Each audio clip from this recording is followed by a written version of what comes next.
اللہم صلی علی محمد و آل محمد ایک رجب کا خاص عمل ہے جسے عمل داؤد کہتے ہیں، اور دعائے داؤد کے بارے میں روایتوں کا خلاصہ یہ ہے کہ جناب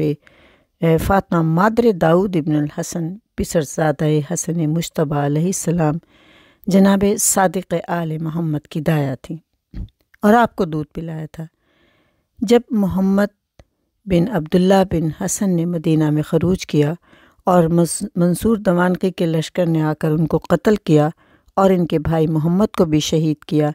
اور عبداللہ ابن حسن کو اور حسنی سادات کی ایک بہت بڑی جماعت کو طوق و زنجیر میں قید کر کے مدینہ سے عراق لے گئے،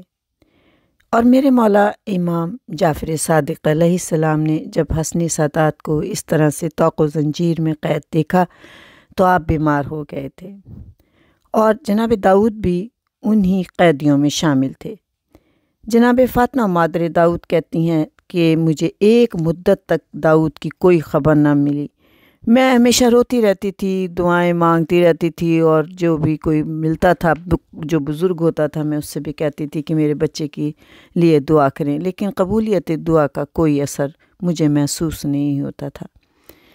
وہ کہتی ہیں کہ میرا رنج و ملال بڑھتا گیا، یہاں تک کہ میں بہت لاغر و نحیف ہو گئی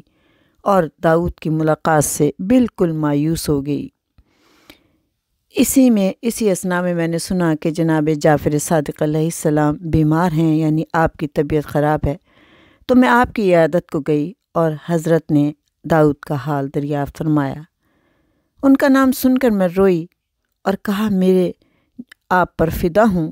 داؤد تو عراق میں قید ہے اور میں اب اس کی ملاقات سے مایوس ہو چکی ہوں، آپ سے التماس ہے کہ آپ اس کے لیے دعا کریں کیونکہ وہ آپ کا رضائی بھائی ہے۔ حضرت نے فرمایا کہ آپ اس دعا سے کیوں غافل ہیں جو دعائے اجابت و نجاح ہے، اور وہ دعا ہے کہ اس کے لیے آسمانوں کے دروازے کھل جاتے ہیں اور اس کے پڑھنے والے کے استقبال کے لیے فرشتے آتے ہیں اور اس کو قبولیت دعا کی خوشخبری دیتے ہیں۔ اور پھر حضرت نے اس عمل کی ترکیب تعلیم فرمائی جسے ہم عمل داؤد کہتے ہیں، اور آپ نے فرمایا کہ اس دعا کی حفاظت کرو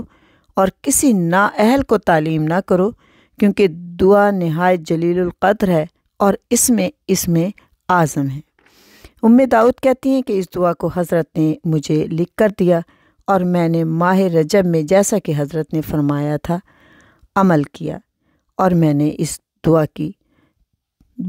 پڑھا اور پھر مجھے میرا بیٹا واپس مل گیا۔ باقی آئندہ آڈیو میں۔